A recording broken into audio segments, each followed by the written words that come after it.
my name is Brandon. Welcome to Audio Addiction, where you can find the latest album reviews, you can find our band interviews, and you can find live coverage of the concerts that we get. Just posted one of Grayscale this week, so definitely if you have the chance, go check that out.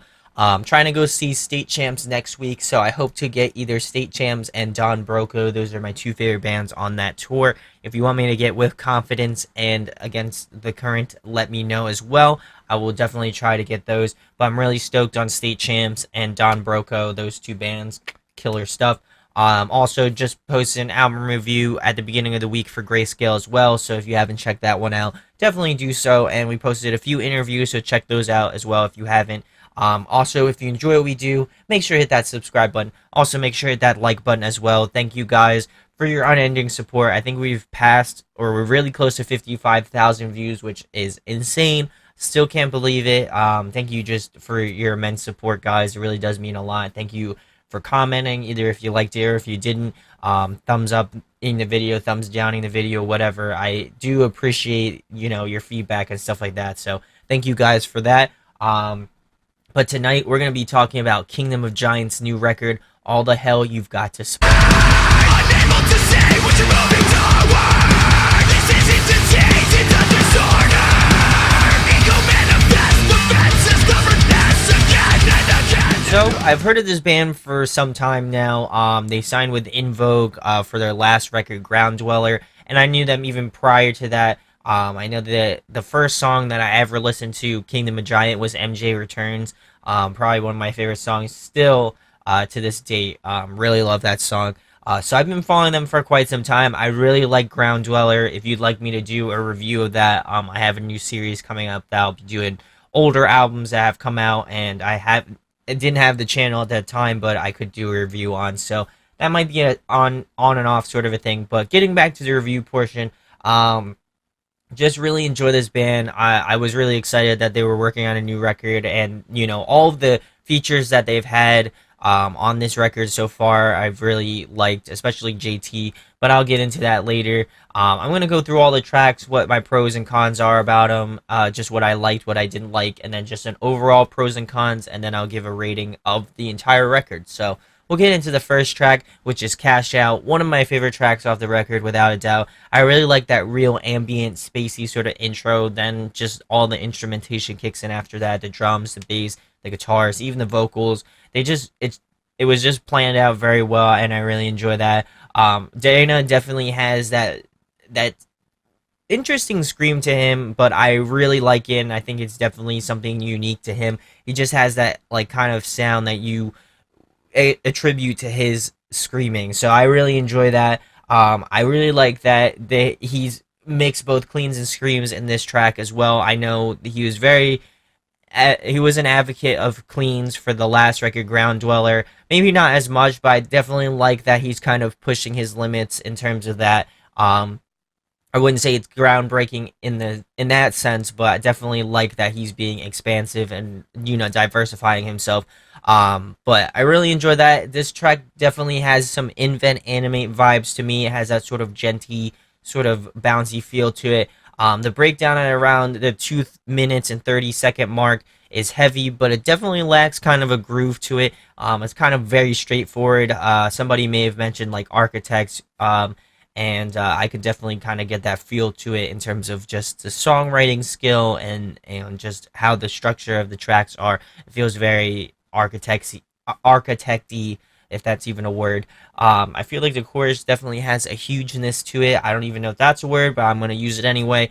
Really enjoy just the fullness of the chorus. I really think that it's kind of I would say it's definitely the meat of this track without a doubt, but I really enjoy that. I definitely think it's a good opener to this album. I think they started off with just a really energetic song, and it kind of gets you pumped for the rest of the tracks off the record. While I feel like they definitely keep to this style, they definitely have some songs that are a little bit different, maybe a little bit too different, but I'll get into those. So we'll move into track number 2, which is Low Life, and this one has a feature by Charlie Muscle. I believe he's a rapper, if I'm not mistaken, but yes, he is a rapper. I don't know why I just didn't think that he was, but he is a rapper, and he had a verse a little later on, but I'll get into that. The opening riff definitely to me gave me that feeling like, oh, this track's gonna go heavy. I really like the direction of it. While it is still heavy, there are some parts where it kind of lightens up and definitely gets a little bit more, I guess, post-hardcorey, where it's like a little bit more spacey. But I really enjoy that. Liking the layered vocals in the verse, I think that's really a solid attribute in this track. Really liking the slowdown in the bridge. But getting back to the feature, Charlie Muscle, I really am unsure about the feature. Usually, either for it or against it, depending upon who it is. But for this one, I felt like it just felt forced. Like the slowdown was really interesting, and I think it was definitely a cool attribute of the track. But however, I feel like it almost felt like it was forced a little bit. Like just the rap lines and just the overall feeling of it just felt forced, and also the fact that like the just how fast paced his like rapping is, I feel like it kind of counterbalances the softness and kind of the subtlety of like the clean guitars, the bass, and the drums. I feel like it's very just like blah blah blah blah blah blah blah blah, and then like the guitar is kind of like softer and a little bit smoother. So I feel like that juxtaposition was a little bit off for me.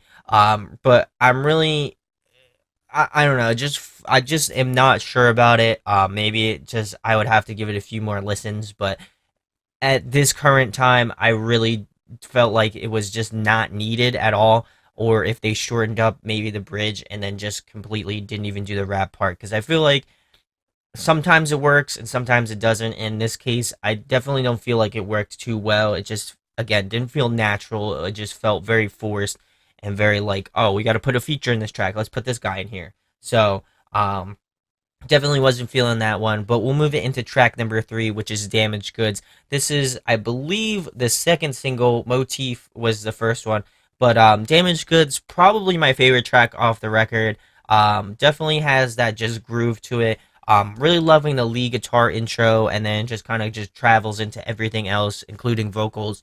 Really loving the guitar intro riff as well. I'm a big guitar player, so I really enjoy those guitar riffs, and I think that Kingdom of Giants definitely has some of my favorite guitar riffs, especially metalcore. I think they're very, I wouldn't say they're like just crazy, but I definitely love like the groove and the swing of a lot of the riffs that they write, not including this album, but just in general. But really enjoyed that. Also, the chorus is really catchy, and I think this track definitely goes hard. It's one of the heavier tracks off the record, without a doubt. It just has this sort of like, just like beat 'em up sort of swing to it. But I really enjoy that. I also feel like a lot of the layering on this track kind of adds a lot of depth to it, which I really enjoy.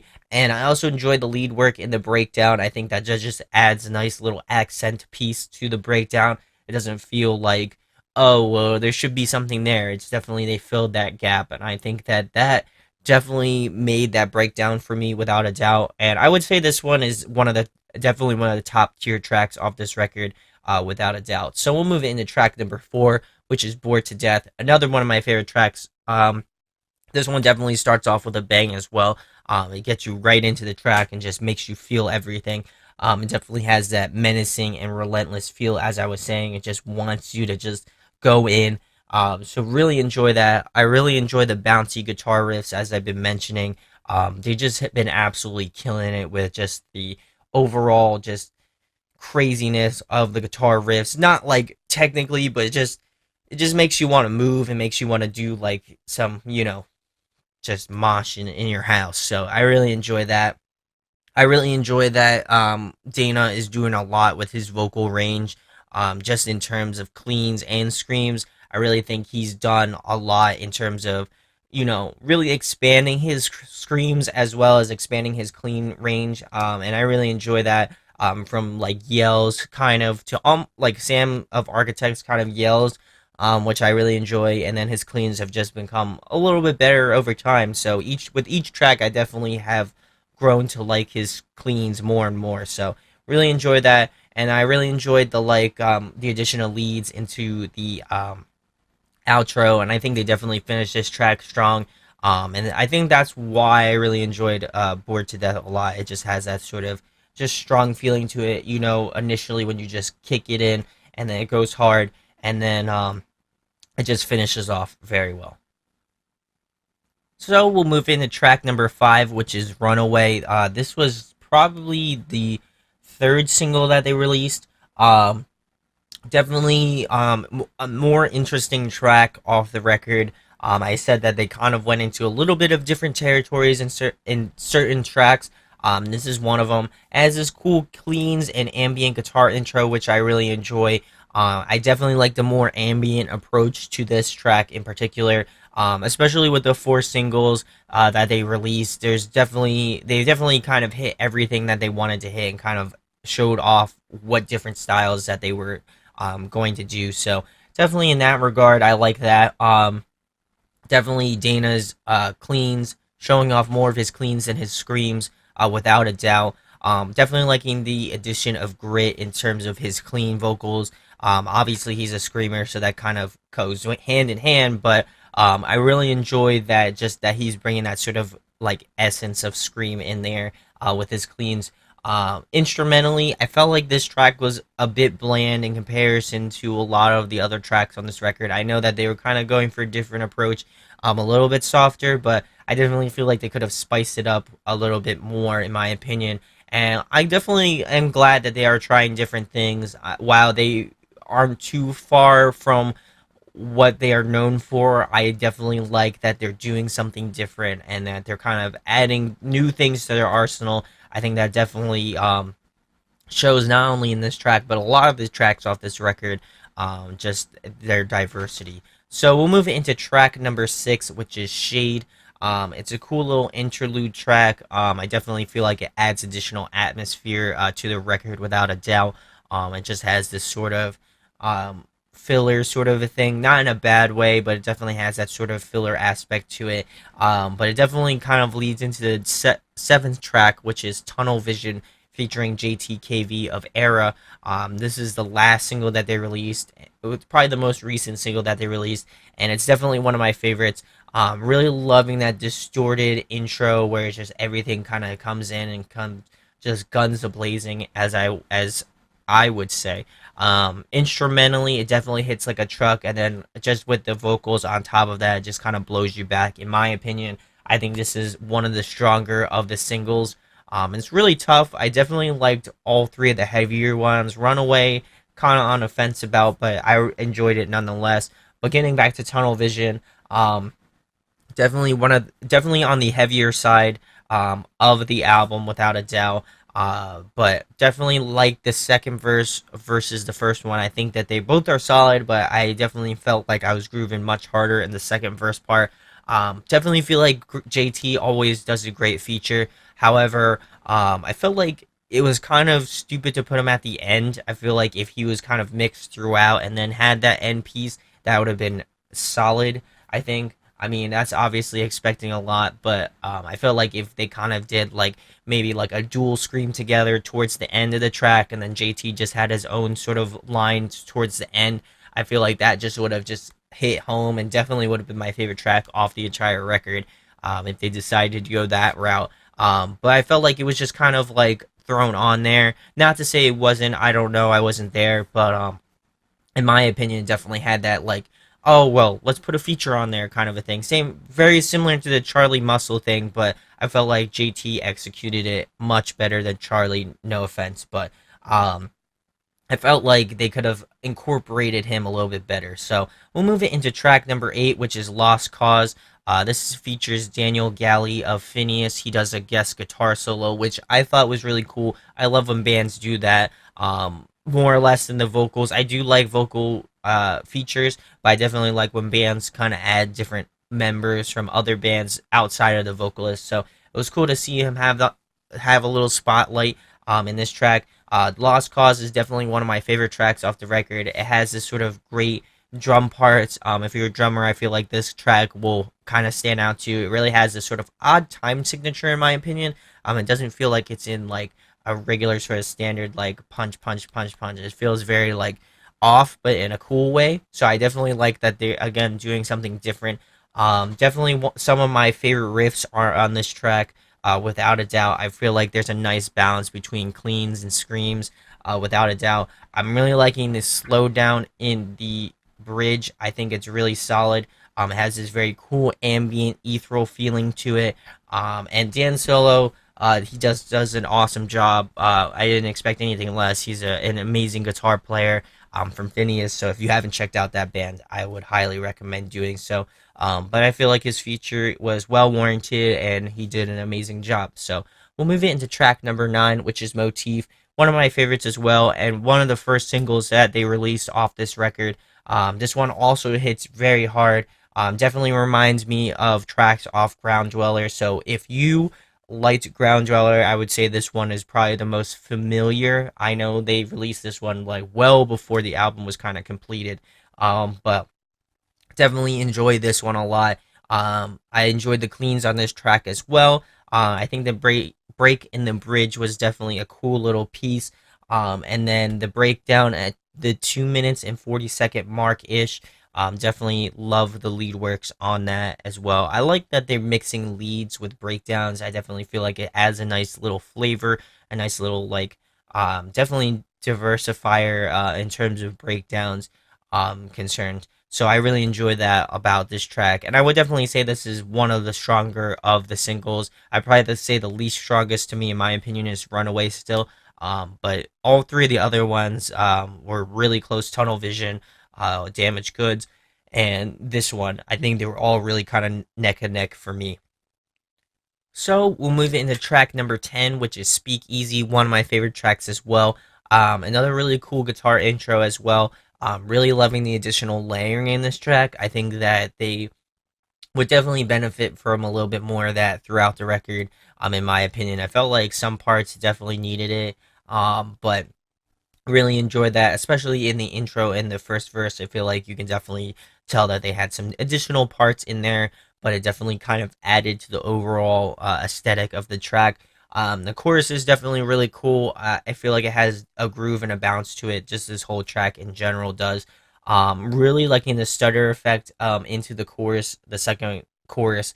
Really dug that. I think that really is cool. The breakdown at around the 2 minute mark is probably one of my favorite breakdowns off the entire record. It just has this just grit to it, just hits super hard. And I really enjoy that. The solo of "Speak Easy" was definitely a nice little touch, especially after the last track. I feel like they definitely added catered to guitar players in that regard. So I enjoyed that. And I feel like this one is composed very well. It hits very hard, but definitely has this sort of great singing moments as well. So for me, I love a track where I know I can that just goes hard, but at the same time, I love when a track has great singing along sort of moments. So this one has a great balance of both, where it just hits like a truck, but at the same time, there's parts where you can just sing along and just get into it. So we'll move into track number 11, the last one, "Gray Area," featuring Caitlin May.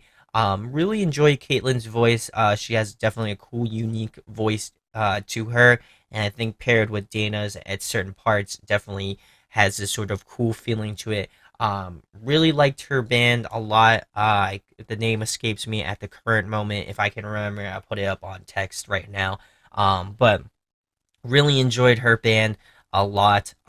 So it was cool to see that she has a feature on this one in particular. Definitely feel like this track lacks a lot of energy, in my opinion. I feel like if the tracks were switched, if "Speak Easy" was last and "Gray Area" was before, I feel like the entire energy would be switched, and I feel like it would have been a little bit better, in my opinion. I just feel like, to leave on this sort of note isn't that great. I definitely like that they're doing something different. It's definitely a slower, more unique track, but I feel like it just lost that sort of energy that I really enjoyed about this album. So getting back to "Gray Area," I feel like to me, if you wanted to end an album, I feel like this wasn't a great way to end it, in my opinion. Again, I think that "Speak Easy" should have been last, and carried that energy. For it to be a great closer, sort of, to the record, I feel like if they ended it with "Speak Easy," that energy would have carried with it to "Cash Out" again, and I would have really enjoyed it. It just felt like there was just a lack of energy towards the end. But that I really can't do anything about it. I think that if it ended that way, it would have been a great closer track. But to me, it just lacked something to it. So I'm gonna get into the pros and cons of this record. Pros, I feel like they definitely kept to their roots. They definitely stuck to their roots without a doubt. They definitely have tracks that are very familiar to people, especially the singles, obviously, but just a familiarity in sound. I feel like they didn't traverse too far off from what they originally had, which is good. It can't be bad either. It could be good or bad, but I feel like to me, I really like the essence of Kingdom of Giants. So for me, I feel like they didn't move too far out of the way, but they definitely kept to what they're known for. So, which is really good. I definitely liked Groundweller a lot, so I like that they kind of kept true that with a little bit of differentiating. But I feel like it's kind of a tiny bit of a step up from Groundweller. I don't know. It's really tough. I really enjoyed Groundweller a lot. But I feel like they definitely did something different. It's way more diverse than Groundweller. I would say that without a doubt. But some cons, I definitely feel like there is some flow issues, especially in tracks like Low Life. Um, I think Runaway wasn't too bad. I've been given a lot of flack, but I definitely feel like Runaway wasn't too bad. And then Gray Area, I just feel like if they switched it with Speakeasy, it would have been much better. But I didn't write the album, so that's just how things go. But I'm just giving my opinion. But overall, I think it's a really solid effort from them. Considering this is probably their third record. Um, I think they did a really solid job. I definitely feel like they did incorporate new things, but at the same time, I feel like that they've really kept true to their sound. So in that regard, I really enjoyed that. So my overall rating of Kingdom of Giants, all the hell you've got to spare. I almost messed that up. I'm going to give it a rating of an 8.6 out of 10. I definitely feel like it's one for you to check out, especially if you've been a fan of Kingdom of Giants for a bit. I feel like to me they didn't traverse too far out of the metalcore box, as some would say. But I felt like they very much kept to their roots. They stuck to their guns. And it's definitely a great record. While it may not be a real step above, I definitely feel like it is a step. So I really enjoy that they incorporated different elements, either whether it be a slower songs or they just incorporated different people in terms of features. So otherwise, solid record on their part. I think if you support them, you should definitely pick it up. I'm kind of bummed that they won't be touring the U.S. with Capture. Was really excited to go see that show. Probably one of my favorite lineups in a bit. My Enemies and I is really great. Dayseeker, one of my favorite bands, and then Capture. I really enjoyed their singles, so it's a bummer that they aren't going to be doing something. Hopefully, they have something in the works for a full US. That'd be awesome to see them live. So let me know in the comments what your thoughts are on this record. Do you think that that they kind of stayed the same? They moved up a little bit, they moved down a little bit? I'd certainly like to know in the comments section below what your thoughts are on them. Even if you've listened to the singles or if you listened to the album already, definitely let me know. I'd love to have a conversation about it, certainly. So uh, if you enjoy what we do, make sure to hit that subscribe button. Also, make sure to hit that like button as well. If you enjoy us a lot, we have merchandise. So if you'd like to pick up a shirt, a hat, whatever, that would be greatly appreciated. We appreciate your support. Also, happy May the 4th be with you. I am rocking a Galactic Empire shirt, showing my support to Star Wars Day. So if you celebrate that, definitely have a good Star Wars Day. If not, enjoy your day as well. My name is Brandon, and we hope you got your fix, and we'll be talking with you soon. Peace. Hey guys, hope you enjoyed the video. Thanks for watching. Of course, if you enjoy what we do, make sure to go check out the other series we do. We do album reviews, we do band interviews, and we do live videos, so definitely go check that out. Hit that subscribe button. It really helps out our channel, helps us grow. Make sure to hit that like button as well. Go follow us on social media. That's all down below. We try to keep that as updated as possible. We also made a new website where we'll be posting photos of upcoming concerts and stuff like that, which you can go check out at audioaddictionmedia.com and come get your fix with us, guys. Talk to you later. Deuces.